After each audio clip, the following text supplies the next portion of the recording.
옆에 사람이 고백할까요? 사랑합니다. 축복합니다.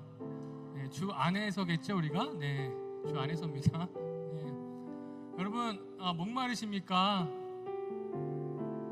목마른 자들아 다 내게로 와 내가 너희를 쉬게 하리라 그 말씀처럼 저는 지금 목마르네요. 좀 은혜가 오늘 지금도 필요하고요. 오늘 하루를 또 이 시간을 보낼 하나님의 은혜가 좀 필요하고 목이 마릅니다. 여러분 목마르신 분도 있다면 이 시간 주님 제가 지쳤습니다. 1년을 살아 돌아봤는데 뭐 감사도 많지만 주님 제가 너무 필요한 것도 많고 부족한 것도 많고 주님 영적인 또 공급이 필요한 사람이다. 그런 분도 있다면 이 시간 하나님 오늘 이 시간 저를 채워주십시오. 제가 주 앞에 나가오니 주님 저를 만져주시고 채워주시고 축복하여 주십시오. 그래서 오늘 하루를 살아갈 또 내일을 살아갈 은혜를 내게 내려주십시오. 우리 함께 기도하고 싶은데요. 다 같이 한번 일어나 보시겠습니까? 우리 같이 잠깐의 시간이지만 마음을 들여서 중심을 들여서 주님 은혜를 주시옵소서라고 다 같이 기도하는 시간 갖고 싶습니다. 기도합시다. 하나님 은혜를 내려 주옵소서. 하나님 은혜가 필요합니다. 아버지 목이 마릅니다. 성령 하나님 채워주십시오. 실수가 많고 부족하고 두려움이 많은 사람입니다. 또 내일에 대한 자신도 없는 사람입니다. 아버지 은혜를 부어주시고 은혜를 통해서 하나님 평안을 주십시오. 그래서 내가 오늘 주님 목마르지 아니하고 기쁨과 즐거움 속에서 주님 살아가도록 우리가 찬양하고 말씀 들을 때 주님 우리에게 베풀어 주시옵소서. 오늘 우리에게 은혜를 부어 주시옵소서. 주님을 찬양합니다. 주여 일하여 주옵소서. 주여 일하여 주옵소서. 하나님 감사합니다. 오늘 우리 예배를 받아 주옵소서. 하나님 말씀을 통해서 우리가 도전받고 우리가 삶에 적용하고 싶습니다. 우리가 하루하루 주님 말씀 속에 살아가도록 말씀의 능력 가운데 살아가도록 우리를 축복하여 주시옵소서. 감사드리며 예수님의 이름으로 기도합니다. 아멘.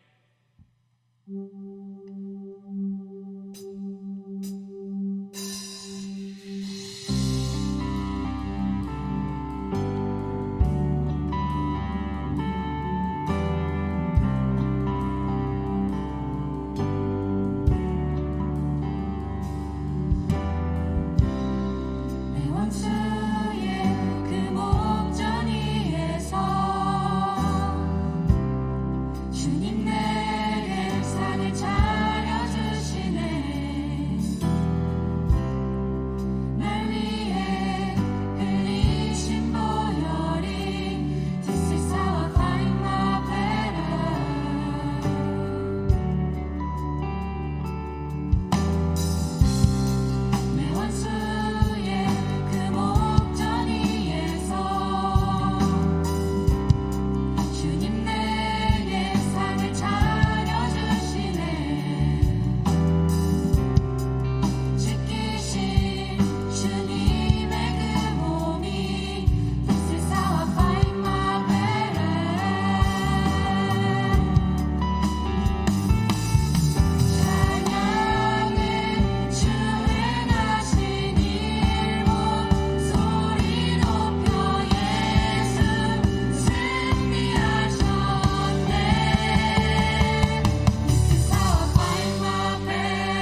축복하시는 분이십니다. 아멘.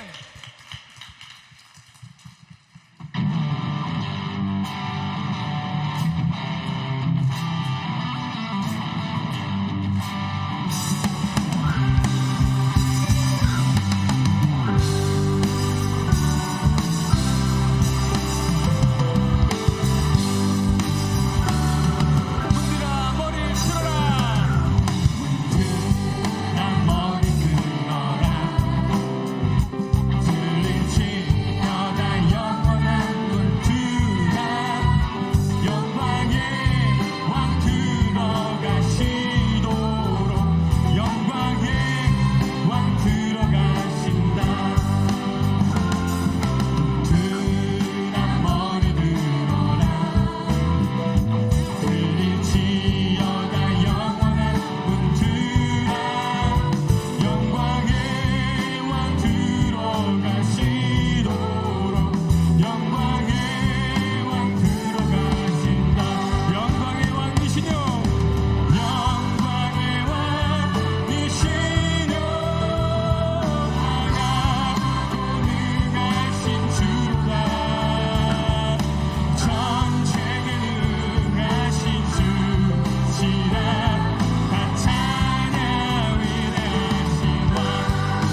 수가 없으신 주만 바라라. 주님의 나라와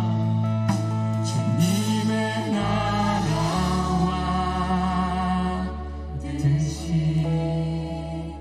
나의 삶 속에 임하시며 주님 알 길을 주만 보기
있도록 도와주십시오. 우리의 삶에서 우리 주의 뜻이 이루어지도록 주님 우리 도와주십시오라고 우리 주여 한번 부르고 다 같이 한번 기도하는 시간 가집시다. 주여, 주님 우리 삶 가운데 주의 뜻으로 이루어지게 도와주시옵소서. 주님 인도하여 주십시오. 주님 이끌어 주십시오. 우리의 삶 가운데 주의 뜻이 이루어질 수 있도록 주님 도와주시옵소서. 할렐루야, 할렐루야. 인도하여 주십시오. 할렐루야, 이끌어 주십소서. 주님 함께하여 주시옵소서. 주의 뜻이 이루어지도록 축복하여 주시옵소서. 주님 인도하여 주시옵소서. 아버지 인도하여 주시옵소서. 할렐루야, 이끌어 주시옵소서.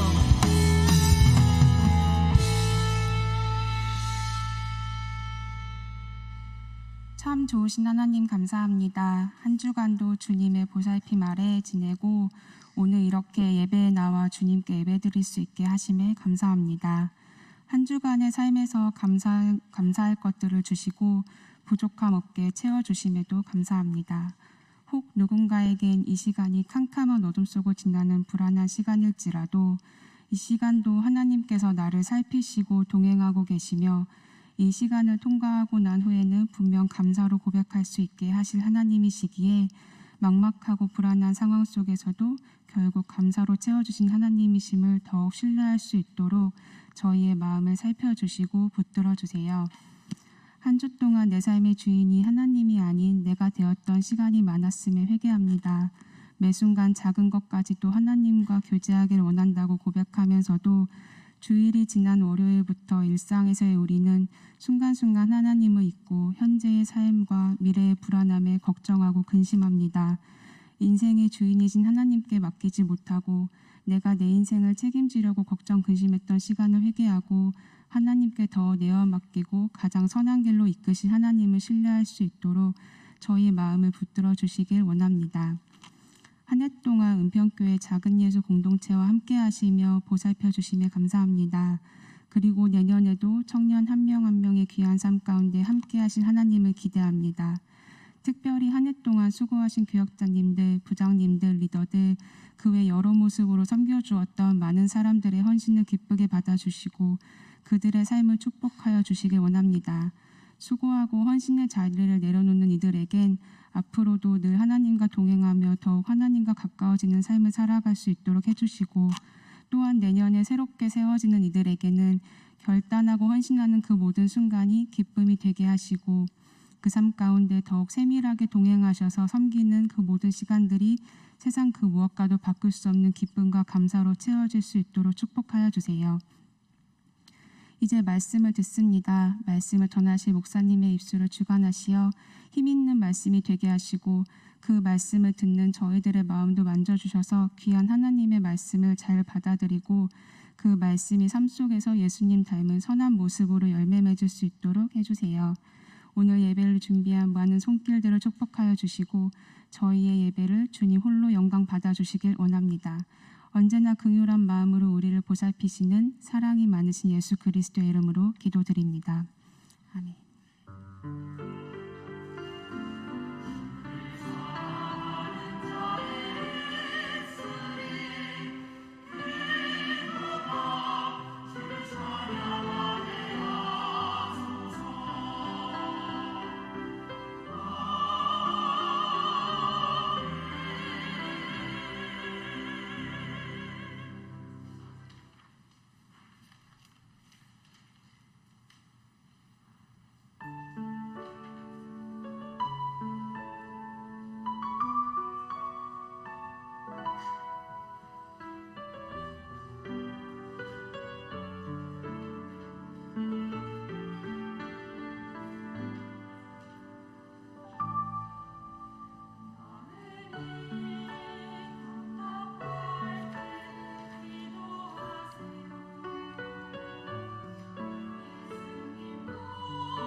사랑하고 축복합니다. 광고와 교제 시간입니다.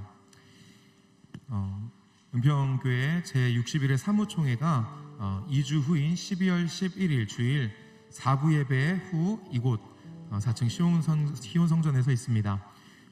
교회에 지체된 우리 청년들, 자격의 요건 되시는 분들 많은 큰 사랑과 관심으로 함께 해주시면 좋겠고요. 부득이하게 함께 하지 못하시는 분들은 오늘 주보 간지로 나누어드린 위임장을 작성하셔서 예배 마치고 나가실 때 주보함 옆에 그 위임장을 넣을 수 있는 함이 마련되어 있으니 그곳에 꼭 넣어주고 가시면 좋겠습니다. 그리고 꼭 기억해 주셔야 되는 한 가지, 그날 우리 청년 예배는 사무총회 관계로 평소보다 30분 뒤인 2시 반에 2시 30분에 예배가 시작될 예정입니다. 여러분 꼭 기억해 주시고요. 혹시 부득이하게 이곳에 예배에 참석하지 못한 우리 형제 자매들 계시다면 꼭 전해 주셔서 착오 없으시기를 바라겠습니다. 2023년 목회계획 발표 및 신임 기관장 수련회가 돌아오는 12월 3일 토요일 오후 7시 이곳 시온성전에서 있습니다. 모든 기관의 신임원들은 꼭 기관별로 참석해 주시기를 부탁드립니다. 2023년 사역팀을 모집합니다. 주보 뒷면에 보면 각 사역팀의 소개가 기록되어 있는데요. 여러분 꼼꼼하게 읽으셔서 어떤 사역지에 어떤 사역팀들이 우리에게 지금 손짓을 하고 있는지 여러분 좀 관심을 가져주시고 함께 해주시면 좋겠습니다. 혹시 문의사항 있으신 분들은 각청 교역자들에게 해주시면 되겠고요. 2주 여러분에게 홍보해드린 후 12월 11일부터 2주간 신청을 받을 예정입니다. 신청 방법은 2주 후에 주보에 여러분이 신청하실 수 있는 온라인 QR코드를 제공할 겁니다. 그때 여러분 기도로 준비하셔서 하나님 마음 주신 분들은 함께 해주시면 감사하겠습니다. 12월 월상 예배가 12월 1일 목요일입니다. 이곳 시온성전에서 있습니다. 1부 예배는 오전 5시고요. 2부 예배는 오전 6시입니다. 새로운 한 달을 허락해 주신 하나님 앞에 기도와 예배로 함께 그 시작을 올려드리면 좋겠습니다. 베데스다부 학령기, 성인기에서 교사를 모집합니다. 관심 있는 청년들 기도하시고 각청 담당 교역자님에게 문의해 주시면 감사하겠습니다. 광고 드렸던 것처럼 알바니아 해외 선교가 준비 중에 있습니다. 우리 귀한 믿음의 청년들, 우리 형제 자매들 함께 하고 있는데요. 여러분 관심 꼭 가져주시고 그 준비 일정과 그 선교의 기간을 위하여서 함께 기도로 동역해 주시면 감사하겠습니다. 가족 소식을 전해드립니다. 우리 바울청의 봉성은 청년이 돌아오는 12월 3일 토요일 오후 3시 결혼을 한다고 합니다. 오늘 참석하지는 못했는데요. 여러분 꼭 연락하셔서 축하한다고 축복한다고 전해주시면 좋겠습니다. 중요한 광고를 한 가지 더 드립니다. 오늘 새가족 모임이 평소와 조금 다른 장소에서 이루어진다고 합니다. 그래서 혹시 여러분 헷갈리시지 않게 예배 후에 여러분이 보실 때 좌측에서 이 두 번째 분단 앞에 우리 새가족들 새로 오신 분들, 새가족 그 과정에 계신 분들 함께 모여서 아브라함청과 이동을 한다고 하니까요. 여러분 평소처럼 가지 마시고 예배 후에 꼭 이 앞쪽에 모여주셔서 우리 아브라함청 지체들과 함께 이동해 주시면 좋겠습니다. 이어서 한 가지 우리 가족 소식 박지훈 목사님 나오셔서 전해 주시겠습니다. 네, 오늘 우리가 함께 또 했던 우리 김정수 목사님을 떠나보내야 하는 날입니다. 우리 목사님과 시은이 그리고 사모님 나오셨는데 우리 박수로 환영할까요?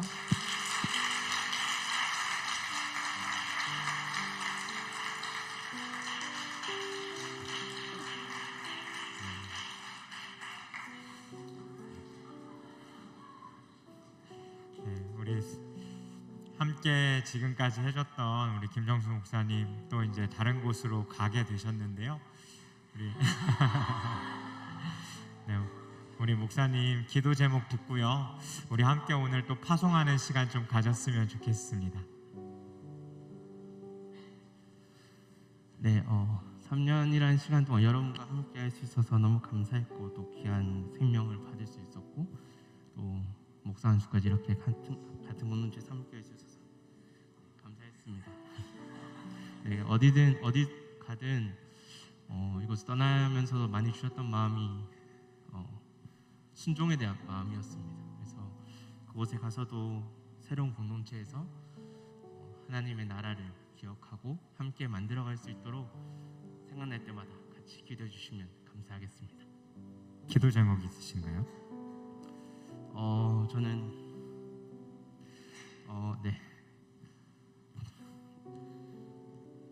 그냥 저희 가족이 건강하고 또 저희 가족을 통해서 작은 하나님의 나라를 다른 사람들에게 보여줄 수 있었으면 좋겠습니다. 저희 아내와 저희 아이를 통해서 하나님이 이끌어가시는 하나님의 나라를 조금 보일 수 있는 그런 가정이 될 수 있도록 기도해 주시면 감사하겠습니다.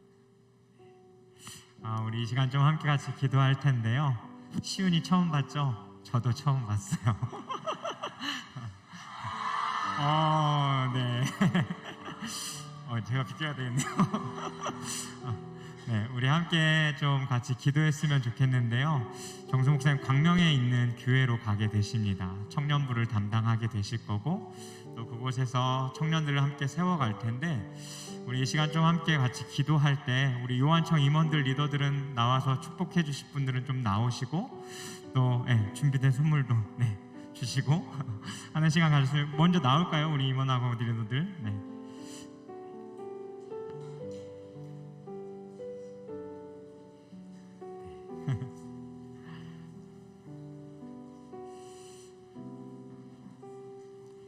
함께 기도할 건데요. 임원하고 리더들은 목사님 몸에 손 얹으셔도 되고 사모님 등에다가도 손 얹으시고 우리 함께 좀 목사님 가정을 위해 기도했으면 좋겠습니다. 기도 제목로 해놓았듯이 하나님께서 세우신 이 가정을 통해 하나님 나라가 이루어지고 그 하나님의 사랑과 은혜가 흘러갈 수 있는 가정 될 수 있도록 특별히 자라나는 시은이에게 하나님께서 그 복을 더하여 주셔서 하나님 저 아이가 자랄수록 더욱더 예수 그리스도를 알아가고 또 주의 뜻을 알아가며 건강히 자라날 수 있는 아이가 될 수 있도록 우리가 마음껏 축복하며 기도했으면 좋겠습니다. 그리고 또 목사님의 사역 가운데에 하나님 새 길을 여시고 성령의 그 기름 부으심으로 함께하여 주시도록 또한 목사님을 도와 함께하는 우리 사모님 가운데도 하나님 건강으로 함께하여 주시고 기도로 서포트하는 또 동역자로 함께 서갈 수 있게 해달라고 우리 김정수 목사님의 가정과 앞으로 나갈 그 사역길을 놓고 우리 주여 한번 부르시고 우리 마음껏 축복하며 함께 같이 기도하겠습니다. 주여 살아계신 하나님 아버지 하나님 김정수 목사님의 하나님 가정을 위해 기도합니다. 하나님 이 가정을 하나님께서 축복하여 주시옵소서. 하나님께서 하나님 세우시고 또 그 가정을 이루게 하셨는데 하나님 이들을 통하여서 주의 나라가 하나님 그 가정 가운데 시작되어 더 멀리 하나님 흘러가고 하나님 퍼져갈 수 있는 가정 되어질 수 있도록 그것들 안에 흘려보낼 수 있는 가정 될 수 있도록 하나님께서 하나님 축복하여 주옵소서. 하나님 특별히 하나님 시민을 위해 기도합니다. 하나님 이 아이가 자라가면 자라갈수록 하나님 예수 그리스도를 알아가게 하시고 또 주의 뜻을 알아 아버지 하나님의 그 뜻대로 하나님 또한 서갈 수 있고 살아갈 수 있는 자가 될 수 있도록 하나님께서 이 가운데 함께하여 주옵소서. 하나님 또 사모님과 하나님 목사님의 하나님 그 사역들 가운데 함께하여 주시고 이가 하나님 감당해야 될 그 청년 사역들 가운데에 하나님께서 하나님 주신 그 잘난과 그 마음대로 아버지 하나님 마음껏 하나님 그곳을 흘려보내며 영혼들을 세워갈 수 있는 그 사역들 감당할 수 있도록 하나님 다음 사역들 가운데서도 함께하여 주시옵소서. 하나님께서 하나님 부어주신 은혜가 이미 충만하게 이를 통해서 더욱더 이루어가신 그 일들을 기대하오니 하나님께서 내 동산같이 되게 하시고 하나님 이로 말미암아 목마른 자들이 주의 그 생수를 얻어 마실 수 있는 아버지 하나님 그 놀라운 은혜 복 가운데서도 계속해서 하나님 이루어지게 하여 주시옵소서. 아버지 하나님께는 모든 것들을 맡겨드립니다. 주의 그 일들이 이루신 그 주님을 찬양하오니 주여 홀로 높게 받아 주옵소서. 오 주님 우리 그 주님 앞에 하나님 나아갑니다. 오 성령 하나님을 부셔서 주의 그 뜻대로 하나님 이루시고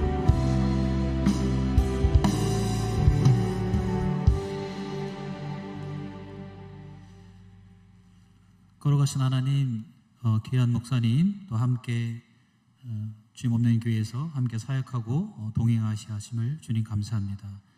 주님께서 주신 견해 가운데 그동안의 사역을 또 저희 교회 사역을 마치고 또 새로운 사역지로 가게 되었습니다. 주님께서 함께 하셔서 또 더 함께 있고 싶지만 그러나 주님의 부르심에 순종하여서 또 새로운 사역지에 가서 그것을 귀한 사역을 잘 감당할 수 있도록 하나님께서 그 발걸음 인도하여 주시고 축복하여 주셔서 많은 열매 맺을 수 있도록 인도하여 주시옵소서. 특별히 가정을 지켜주시고 또 사모님과 또 시은이를 지켜주시고 그 가정을 통하여서 하나님의 축복된 가정으로 하나님의 은혜가 역사가 나타나는 가정이 될 수 있도록 이끌어 주시옵소서. 샘 곁에 무선 가지가 또 담을 넘는 것처럼 그 발걸음을 통하여서 하나님 나라가 확장되어지고 주님의 뜻이 이루어지는 놀라운 역사가 나타날 수 있도록 주님의 나라와 주님의 일을 위해서 귀하게 쓰임받는 주의 종으로 인도하여 주시옵소서. 예수님 이름으로 기도합니다. 네, 우리 박수로 축복할까요?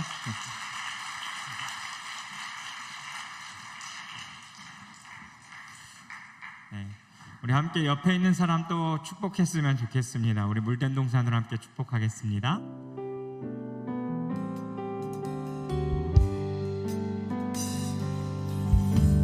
주님 너를 항상 인도하시리 메마른 땅에서도 너를 만족시키리 너는 물된 농산 같겠고 마르지 않는 샘 같으리 너는 물된 농산 같겠고 마르지 않는 샘 같으리 주님의 이름으로 사랑하고 축복합니다. 아멘. 오늘 하나님께서 우리에게 주시는 말씀 함께 보도록 하겠습니다. 신약성경 마태복음 7장 1절부터 6절까지의 말씀입니다. 신약성경 9면쯤 나와 있는 마태복음 7장 1절에서 6절 말씀입니다. 우리 한 절씩 교독하시고 마지막 절 함께 같이 읽도록 하겠습니다. 비판을 받지 아니하려거든 비판하지 말라.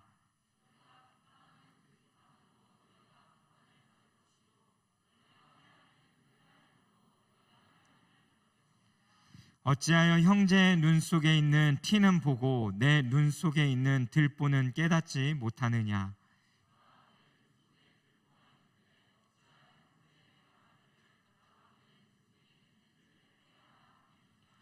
외식하는 자여 먼저 내 눈 속에서 들보를 빼어라. 그 후에야 밝히 보고 형제의 눈 속에서 티를 빼리라. 함께 읽습니다. 거룩한 것을 개에게 주지 말며 너희 진주를 돼지 앞에 던지지 말라. 그들이 그것을 발로 밟고 돌이켜 너희를 찢어 상하게 할까 염려하라. 아멘. 이 시간 우리 담임 목사님 나오셔서 말씀 전해 주시겠습니다.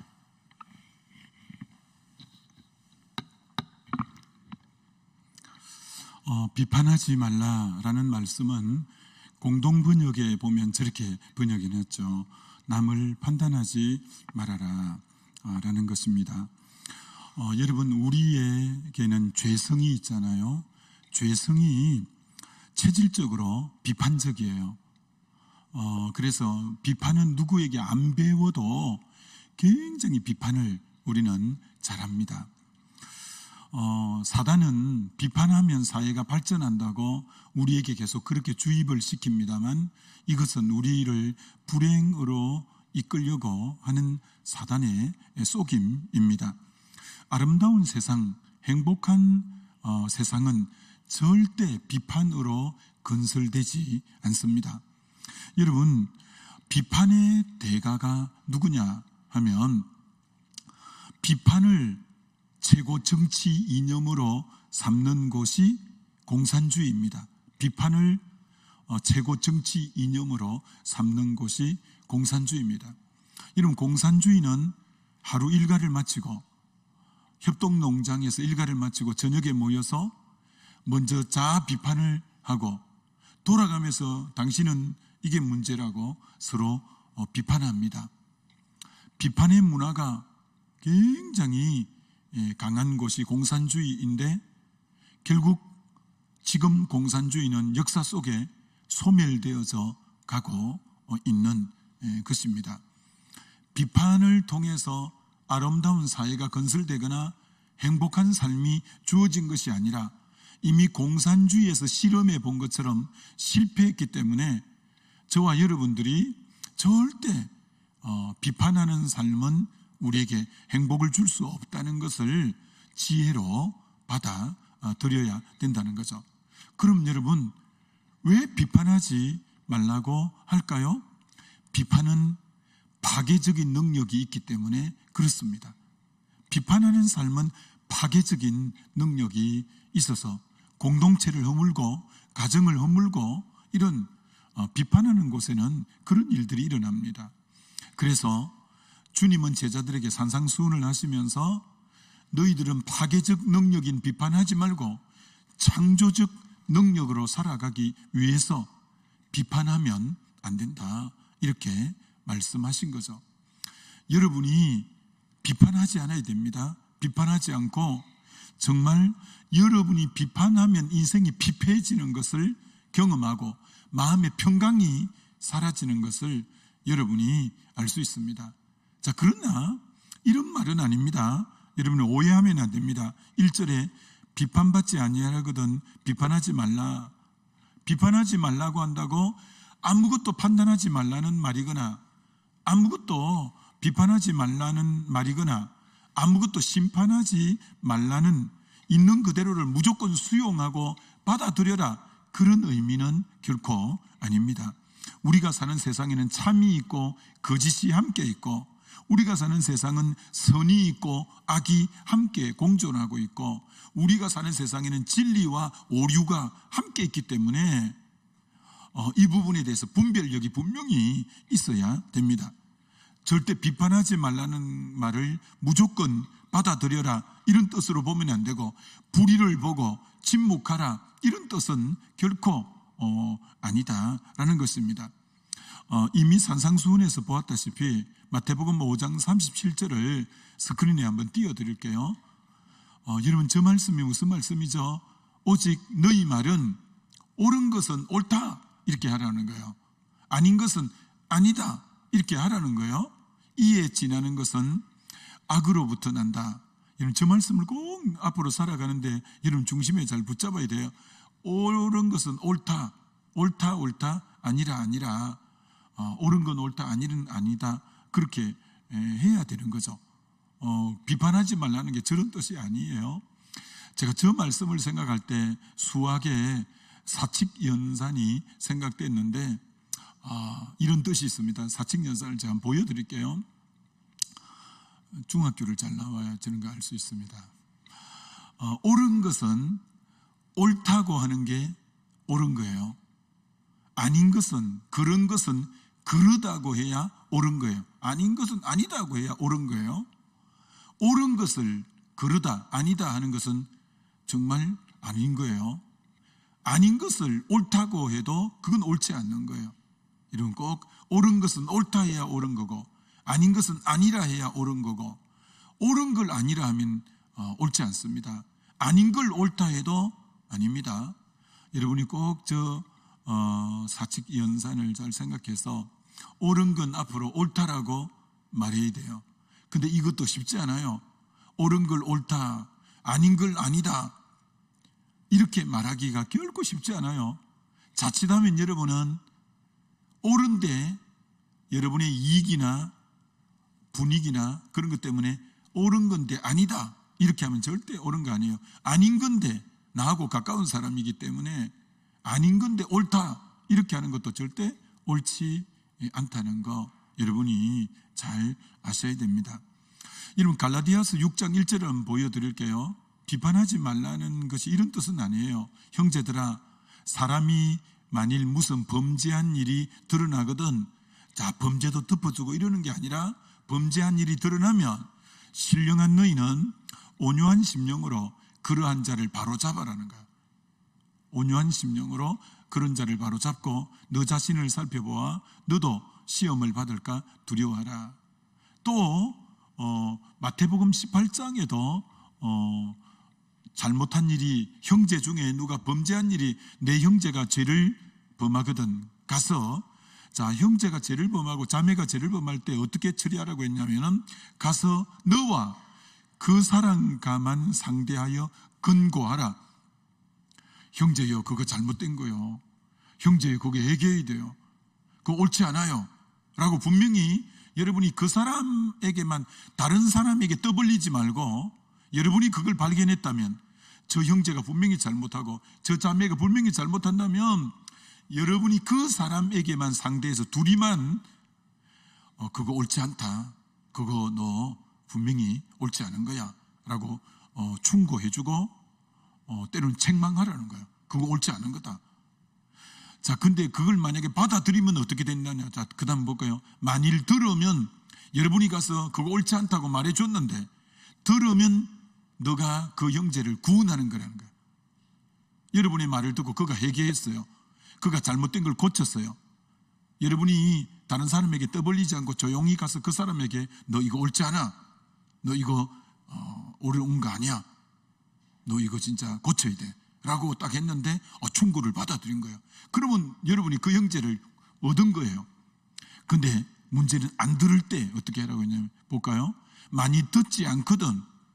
분명히 아니라서 가서 조용하게, 딴 데 소문내지 않고 조용하게 가서 그건 아니야, 형제 회개해, 옳지 않아, 하나님 기뻐하는 거 아니야 라고 정말 충정을 갖고 사랑하는 마음 갖고 내가 정말 하기 싫지만 쓴소리를 해주고 정말 건강한 비판을 해줬는데 안 받아들인 거야. 만일 듣지 않거든. 그럼 여러분이 혼자 가서 안 되니까 구약의 정의는 두세 사람이 꼭 가야 돼요. 한두 사람을 데리고 가서 두세 정인의 입으로 말마다 그건 옳지 않다고 확정하라는 거예요. 옳지 않아, 빨리 돌이켜, 회개해, 그거 바른 거 아니야, 그렇게 해주라는 거예요. 자, 그래서 돌아오면 너무 좋잖아요. 근데 그래도 안 돌아올 때는 그 다음 봅시다. 만일 그들의 말도 듣지 않거든 교회의 말하라는 거예요. 교회의 말도 듣지 않거든 이방인과 세리같이 여기라. 여러분, 저 원리를 잘 지켜야 돼요. 여러분이 충고는 아무한테나 하는 게 아니에요. 진짜 사랑하고 애정이 있을 때 충고할 수 있어요. 그리고 내가 욕먹을 각오하고 하는 거예요. 여러분 진짜 사랑한다면 누가 잘못했을 때 떠벌리면 안 돼요. 일이 커져버려요. 여러분 혼자 가야 돼요. 그거 형제 옳지 않아, 그거 회개해, 그건 잘못이야. 여러분이 눈물을 머금고 사랑하는 마음으로 아니라니까, 너 분명히 그거 돌아서.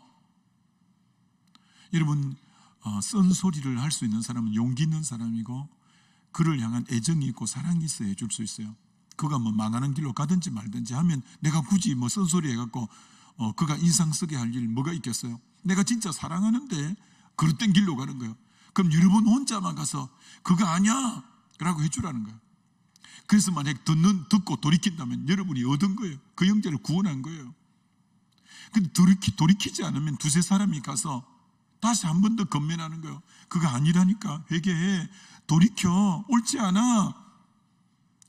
그래도 또 말을 안 들으면 교회 목사님께 말씀해서 목사님이 가서 진짜 정중하게 형제 돌이켜, 그건 범죄야, 하나님 기뻐하지 않아. 정말 교회 이름으로 가서 했는데도 안 돌이키면 이방인과 세리처럼 여기라. 이렇게, 이런 거 여러분이 꼭 잘 명심하면 좋겠어요. 그럼 비판하지 말라는 말은 무슨 말이냐? 옳은 것은 옳다 하고 아닌 건 아니다 하되, 비판하다 보면 자칫 여러분이 재판장 위치에 올라가 버리고 심판자가 되어서 여러분 심판자, 재판장은 하나님 한 분밖에 없어요. 여러분이 누구를 비판할 때 조심해야 돼요. 어느새 여러분이 하나님 자리에서 그를 막 심판하고 재판하려고 하는, 그건 월권이고 그건 범죄예요. 우리는 옳은 건 옳다, 아닌 건 아니라고 할 수 있지만 여러분이 심판자의 위치, 여러분의 범위와 한계를 능가해서 하나님의 자리에서 그 형제를 정죄하고 심판하고 하는 것은 옳지 않다라고 할 수 있는 거예요. 그리고 여러분, 비판을 하기가 굉장히 만만치 않아요. 왜 비판이 쉽지 않냐면 그 사람의 드러난 결과물만 갖고 비판할 때 숨은 동기가 선했지만, 굉장히 그분이 원래 그걸 하려고 할 때 선한 동기로 했지만 결과가 안 좋아질 수도 있어요. 결과가. 그러니까 여러분이 숨은 동기는 알 수가 없잖아요. 드러난 결과물만 갖고 함부로 비판하면 옳지 않을 수가 있어요. 사단이 그걸 잘해요. 사단은 상대방의 숨은 동기를 아주 나쁘게 보는 거예요. 누가 그랬냐면 사단이 욥을 하나님에게 참소하고 고발할 때 이렇게 말했어요. 욥이 까닭 없이 하나님을 잘 섬기겠습니까? 딱 그렇게 운을 띄웠어요. 욥이 까닭 없이 하나님을 그렇게 잘 경배하고 섬기겠습니까? 하나님이 재물을 동방에서 제일 많이 복을 주셨기 때문에 복 때문에 그가 하나님 경외하는 것처럼 하지, 복을 그도 가봐요. 그가 하나님 섬기는지. 그건 욥의 숨은 동기를 잘못 파악한 거죠. 욥은 재물 때문에 하나님 경배한 거 아니에요. 알다시피 재물 다 그도 같잖아요. 그도 같지만 욥이 뭐라 했어요? 주신 자도 여호와시요 취하신 자도 여호와시니 내가 여호와를 찬양하리로다 하면서 재물에 관계없이 하나님을 경외한 거지. 사단이 그의 숨은 동기를 잘못 오해하고 곡해해가지고 재물 때문에 하나님 경외했습니다. 이유가 있으니까 이제 하나님 경외한 겁니다. 그렇게 잘못 판단하잖아요. 여러분도 누구 비판할 때 그의 숨은 동기는 여러분이 잘 알지 못하면서 그가 그런 의도로 그렇게 했을 거다, 추측성 비판, 그렇게 하는 거 아니에요. 그렇게 제가 이 설교 준비하면서 척 서인돌 목사님의 산상수훈 책을 좀 참고했는데 그분이 신학교 다닐 때 얘기를 적어 놓은 거예요. 신학교 채플 시간에 아프리카 선교사님이 오셔서 말씀을 전했는데 신학생들 모두가 오랜만에 선교사님이 와서 말씀 전하니까 기대를 많이 하고 설교를 들었는데 설교가 한마디로 죽을 쓴 거예요. 그래서 예배를 마치고 난 뒤에 신학생들이 신랄하게 아프리카 선교사님을 정죄하고 비판했어요. 근데 조금 뒤에 어떤 교수님이 얘기를 해주는 거예요. 선교사님이 3일 전에 아내를 잃었고 2시간 전에 막내 아들이 세상을 떠났다는 거예요. 그러나 신학생들하고 약속을 했기 때문에 도저히 지금 설교할 마음도 아니고 마음 추스르기 힘들지만 약속한 것이고 주의 종이 약속한 거라서 정말 마음을 다잡기 힘들지만 와서 있는 힘을 다해서 그래도 아들이 2시간 전에 떠났고 3일 전에 아내를 잃어버렸는데 너무 상심하고 낙담한 그 마음이었지만 그래도 신학생과 약속해 놓았기 때문에 혼신의 힘을 다해 설교했는데 그들이 보기에는 맥이 빠진 것 같고 힘이 없는 것 같았는데 겉으로 드러난 것만 갖고 악평을 했던 거예요. 척 서인돌 목사님이 그 내용을 듣고는 너무 얼굴이 뜨거웠고 수치스러웠고 부끄러웠다는 거예요. 그러면서 자기가 앞으로 평생을 살면서 자기는 결단했다는 거예요. 난 드러나는 현상만 보고 함부로 비판하지 않겠다. 내가 숨은 동기를 알 수가 없는데 드러난 현상만 보고 난 절대 앞으로 내 평생 비판하지 않겠다. 근데 그분의 책에서 전 감동을 받은 게 맨 마지막 이렇게 써놨어요. 자기가 잘못한 것에 대해서 너무나 수치스럽고 부끄러움을 느꼈다는 거예요. 여러분 이렇게 써놨어요. 잘못에 대해서 부끄러움을 느끼는 자는 다시 부끄러운 일을 하지 않을 수 있으나 자기 잘못에 대해서 부끄러움을 느끼지 못하는 자는 계속 부끄러운 일을 한다는 거예요. 여러분 잘 생각해요. 자기 잘못에 대해서 우리 뭐 죄지을 수도 있고 실수할 수도 있잖아요. 그러나 그걸 깨달았을 때는 부끄러워할 줄 알아야 돼요. 부끄러워하는 자는 다음에 부끄럽지 않는 삶을 살 수 있으나 자기 잘못에 대해서 부끄러워하지 않는 사람은 계속 부끄러운 일을 저지를 수 있다는 거예요. 척 서인돌 목사님은 그때 잘못된 비판을 해서 너무 낯뜨겁고 수치스럽고 부끄러워서 다시는 부끄러운 일 더 이상은 자기는 하지 않기로 결단하고 지금까지 살아왔다는 거예요. 여러분도 마찬가지예요. 절대 드러난 동기만 갖고 함부로 판단하지 말아요. 함부로 판단하지 말아요. 이 얘기 들어봤잖아요. 기차간에서 아기가 너무 시끄럽게 우니까 승객들이 다 짜증을 내고 제 엄마는 어디 갔기 때문에 아빠가 애 보면서 저렇게 울리냐고. 이게 대중교통인데 얼마나 다들 짜증내고 하는데 알고 보니까 그 아기 엄마 죽은 시신이 짐간에 실려오고 애가 젖도 못 먹고 하니까 그렇게 우는 거예요. 우리는 현상만 보고 쉽게 비판하는 경우들이 얼마나 많아요. 얼마나 많아요. 여러분, 비판 함부로 하는 거 아니에요. 그 주님이 그런 거 알기 때문에 비판하지 마라. 비판을 실제로 오류 없이 정확하게 우리를 판단할 수 있는 분은 하나님이시다. 함부로 비판하지 마라 라고 말씀하는 거예요. 그리고 여러분 2절에 이렇게 말씀합니다. 너희가 비판하는 그 비판으로 너희가 비판을 받을 것이요. 여러분 이거 가만히 생각해 무슨 말씀인지 생각해 봐요. 너희가 비판하는 그 비판으로 너희가 비판을 받을 거다. 여러분이 누구에게 갖다 대는 잣대가 있잖아요. 그 잣대 갖다 댄 대로 여러분에게 동일하게 잣대를 갖다 댈 거예요. 여러분이 누구를 비판할 때 기준이 있잖아요. 여러분이 기준을 넘었다고 생각하니까 비판했잖아요. 그런데 그 기준을 여러분에게도 적용시킬 거예요. 너가 비판하는 그 비판으로 내가 너를 비판할 거다. 누군가를 정죄한 그 정죄로 너를 정죄할 거다.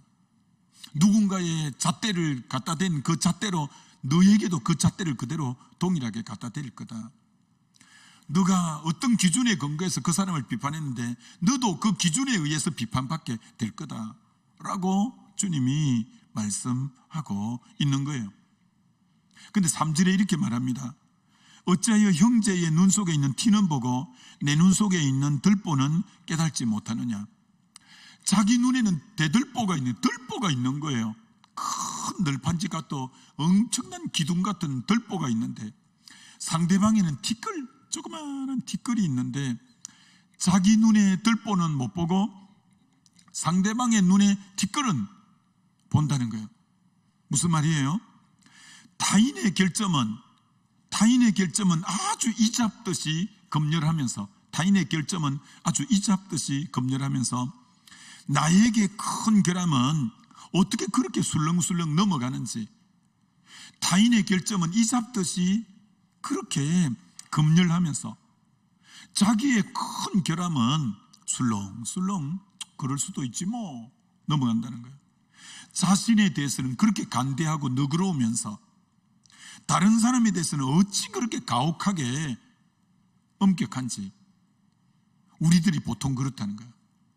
자기에 대해서는 너무 간대하고 다른 사람에 대해서는 가혹하니 많지 엄격한 잣대를 갖다 대는, 자기 눈에 들보가 있는데 다른 사람의 눈에 티를 보고 그렇게 비난하고, 그게 우리 모습이라는 거예요. 여러분, 그래서 내가 이번에 여러 책들을 보면서 어떤 책에 이렇게 써놨어요. 만일 남이 일을 하다가 일을 끝내지 못하면 그 사람 게을러서 일을 끝내지 못해서 이렇게 말한다는 거예요. 자기가 일을 끝내지 못하면 나에게 너무 오늘 바쁘고 일이 많아서 못 끝냈다고 한다는 거예요. 그리고 만일 그대가 다른 사람에 대해서 누가 얘기를 많이 하면 수다쟁이라고 한다는 거예요. 그러나 자기가 이제 말을 많이 하는 것은 건설적 비판이라고 이렇게 말한다는 거예요. 누가 자기에게 말을 걸지 않으면 콧대가 높다고 말하는 거예요. 자기가 말을 걸지 않으면 자기가 지금 생각이 잠시 복잡해서 그렇다고 말한다는 거예요. 누가 남에게 친절하면 뭘 얻기 위해서 위선적으로 친절하게 한다는 거예요. 자기가 친절히 하는 것은 자기는 원래 유쾌한 사람이고 성격이 좋기 때문에 친절히 한다. 그러니까 얼마나 한 사건으로 남에게는 부정적으로 갖다 대고 자기에게는 긍정적으로 갖다 대는, 이게 죄인들의, 우리들의 면면이고 모습이라는 거예요. 여러분, 죄인의 특성은 남의 죄는 잘 보는데 자기 죄는 잘 못 본다는 거예요. 눈이 가려져 있기 때문에 그렇죠.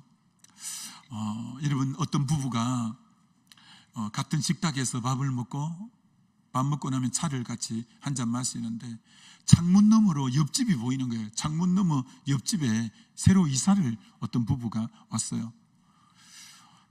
그래서 그 부부가 앉아서 차를 마실 때 창문 너머로 저쪽 집이 빨래를 널어놓은 게 보이는 거예요.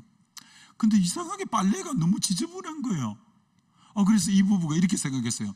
야, 세제 좀 많이 쓰지. 어떻게 빨래를 저렇게 여자분은 빨래를 저렇게 지저분하게 걸어놨냐? 그 다음날 또 며칠 지났는데 또 빨래를 널어놓은 거 보니까 너무 빨래를 지저분한 거예요. 빨래가 깨끗하지 않은 거예요. 근데 며칠 지나고 난 뒤에 저 집을 딱 봤더니 너무 깨끗한 빨래들을 널어놓은 거야. 그래서 남편에게 이렇게 말해서, 여보, 저 집에 이제는 저 여자가 정신을 차린 것 같다. 어떻게 빨래를 저렇게 깨끗하게 해 널어놓을 수가 있냐니까 남편이 이렇게 말하는 거야. 여보, 나 아침에 창문 닦았어.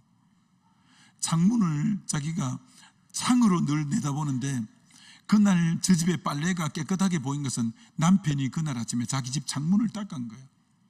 그동안 저 집에 빨래가 더럽게 보였던 것은 창문이 더러워서 저 집 빨래가 더럽게 보였지만 오늘 저 집 빨래가 깨끗하게 보인 것은 남편이 창문을 깨끗하게 닦았기 때문에, 이게 문제는 내가 어두워서 내 눈에 들보가 있어서 안 보여서 그동안 그렇게 보이는 건데 자기 잘못을 모르는 거야. 자기 잘못을.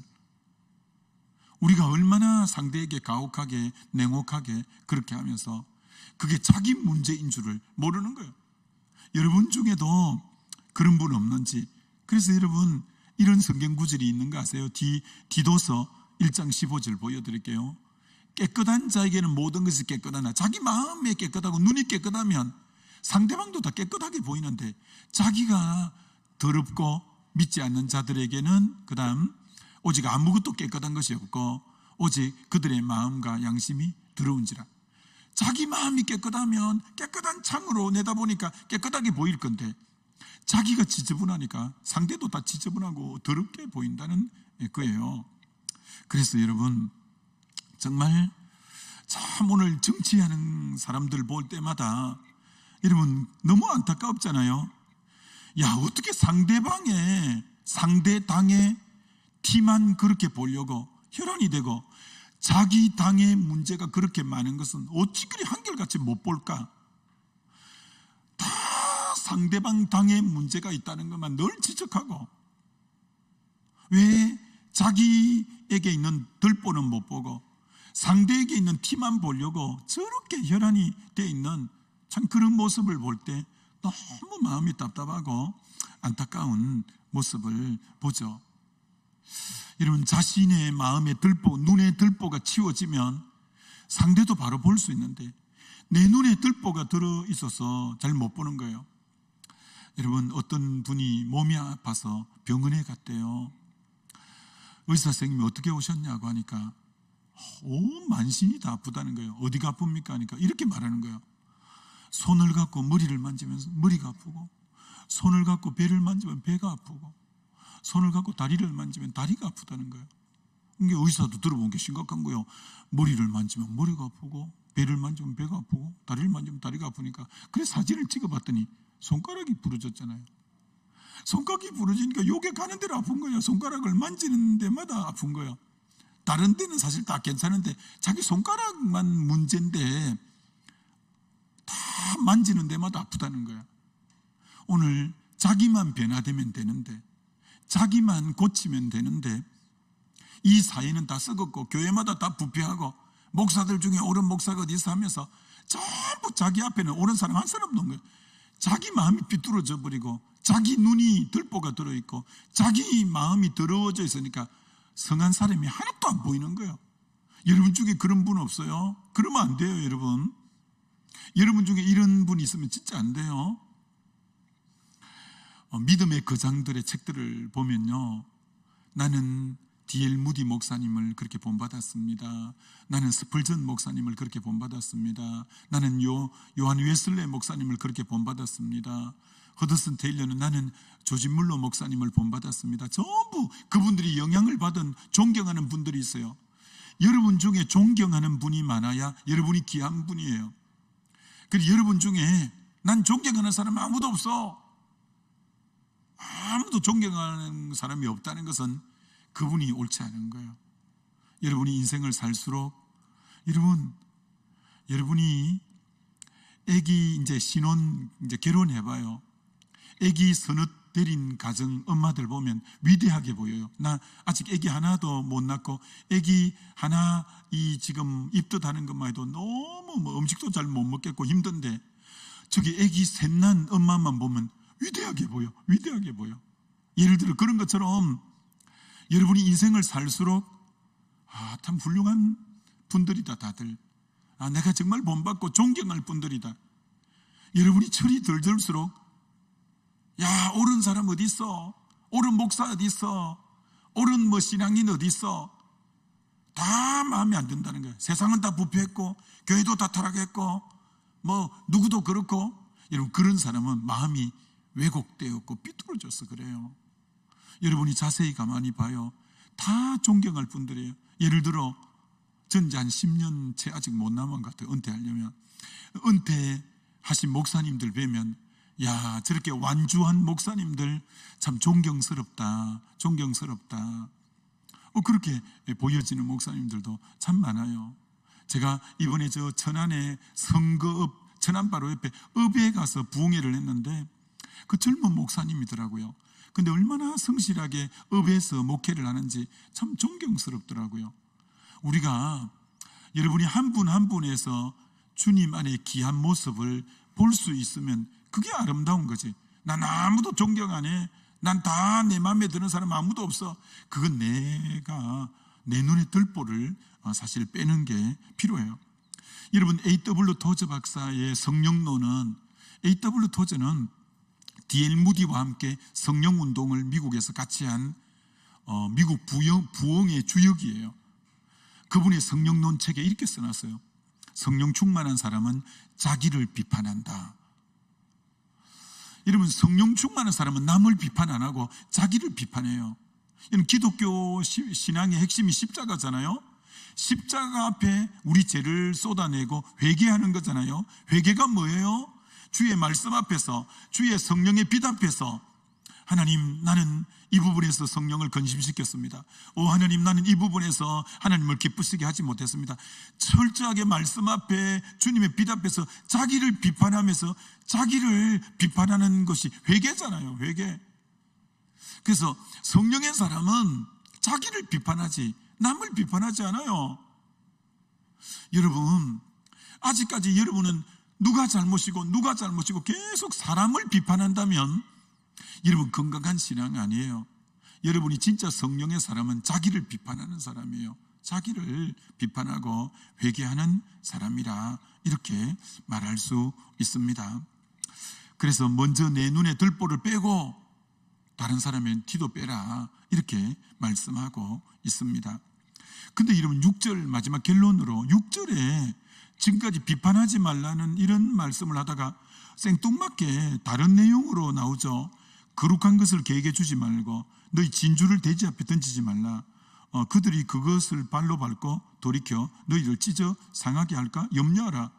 아니, 계속 비판에 대한 말씀을 하다가 갑자기 개가 나오고 돼지가 나오고 이렇습니다. 그럼 여기서 거룩한 것을 개에게 주지 말고 진주를 돼지 앞에 던지지 말라 했는데, 거룩한 것은 복음을 나타내고 진주는 복음의 가치를 나타내요. 근데 그것을 받아들일 만한 그릇이 안 되는 바리새인에게는 아무리 복음 전하도 배척해 버리잖아요. 이게 개와 주님이 돼지에다가 비유한 거예요. 어떤 사람에게 충고를 했는데, 비판을 정말 건전한 비판을 해줬는데, 쓴소리를 해줬는데 그걸 못 받아들이는 거예요. 자, 잠언을 보면 금방 이 말씀이 어떤 말씀인지 여러분 알 수 있어요. 잠언 9장 7절로 9절, 여러분 저 말씀이 방금 이 말씀하고 통하는 말씀이에요. 그만한 자를 징계하는 자는 도리어 능욕을 받고 악인을 책망하는 자는 도리어 흠이 잡히느니라. 자, 저 말씀 보세요.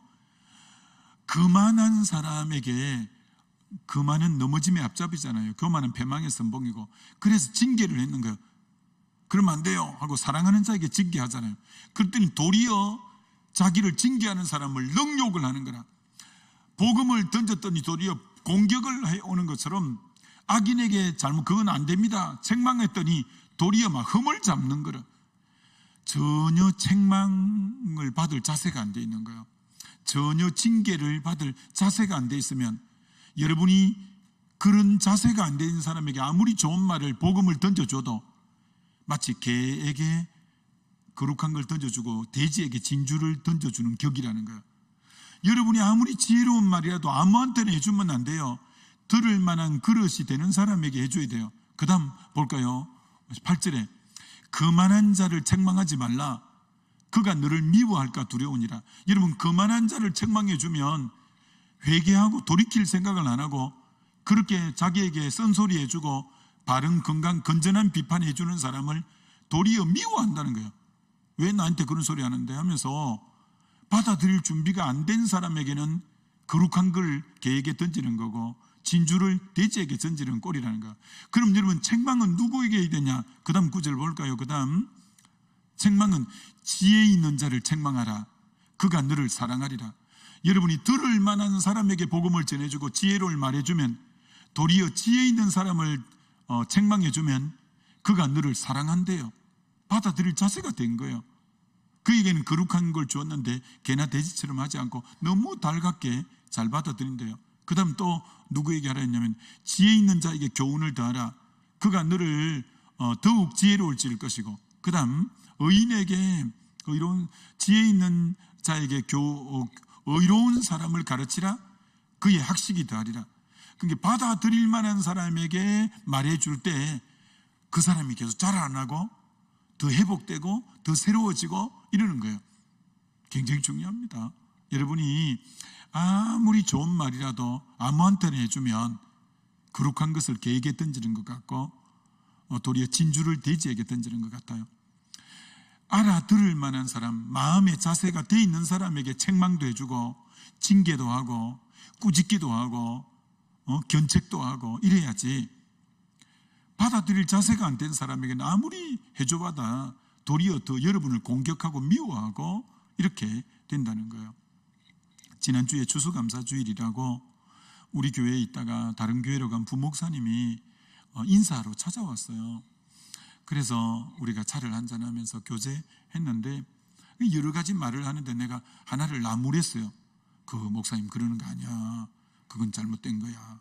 그런 생각은 버려. 그건 옳지 않아. 충고해 줄 그릇이 되니까 아우 목사님 알겠습니다. 제가 잘못했네요. 제가 생각을 잘못했네요. 고치겠습니다. 바로 고치겠습니다.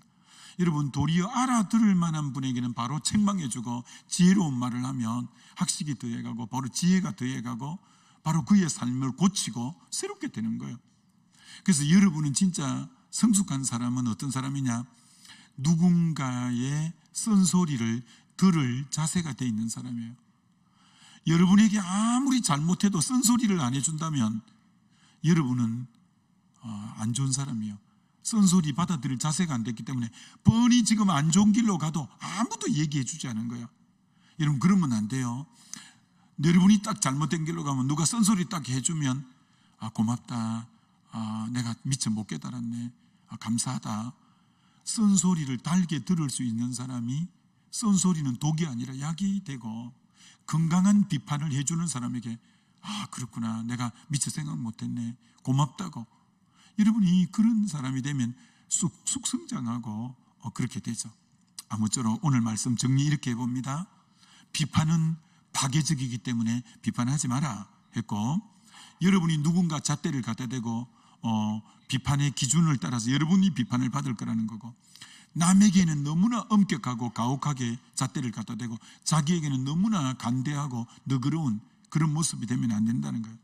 내 눈이 들보가 들어가 있고 어두운 게 문제지, 내가 먼저 바뀌고 내가 먼저 변화돼야 된다는 거예요. 성령 충만한 사람은 자기를 비판한다는 거 여러분이 꼭 명심하고, 내가 부끄러운 줄을 알아야 부끄러운 삶을 안 살지, 내가 부끄러운 줄 모르면 계속 부끄러운 삶을 살아가야 된다라는 거. 나는 쓴소리를 들을 만하고 정말 건전한 비판은 수용할 수 있는 인격이 되자라는 거 잘 명심하고 승리하게 되시기를 주의 이름으로 축원합니다. 우리 다 같이 일어나서 한번 기도했으면 좋겠습니다. 오늘 말씀 중에 분명히 여러분에게 오늘 우리 주님이 하신 말씀이 있을 거예요. 한번 생각해 보세요. 오늘 말씀 중에 하나님이 나에게 한 말씀이 무엇인가? 내가 너무 늘 섣불리 비판한 삶은 아닌가? 너무 상대방에게 가혹한 잣대를 늘 갖다 댄 건 아닌가? 성령의 사람은 자기를 비판한다는 건데 사실은 내가 변화되고 내 눈에 들보를 치우면 되는데 항상 남이 문제라고 내가 늘 말하진 않았는가?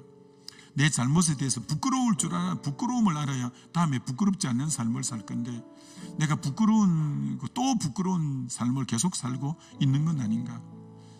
여러분은 누군가가 여러분에게 쓴소리 해줍니까? 건전한 비판을 해줍니까? 그런 자가 복이 있다는 거예요.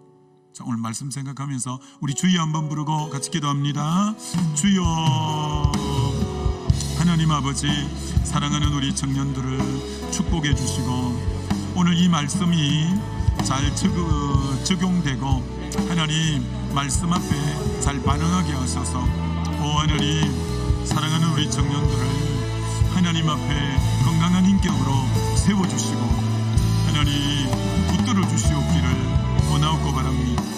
주여, 주여, 오 주님, 오 주님, 오 주님, 다시 한번 하나님께서 우리에게 하나님의 은혜를 베풀어 주시고 우리 하나님 역사해 주시고, 주여, 오 하나님,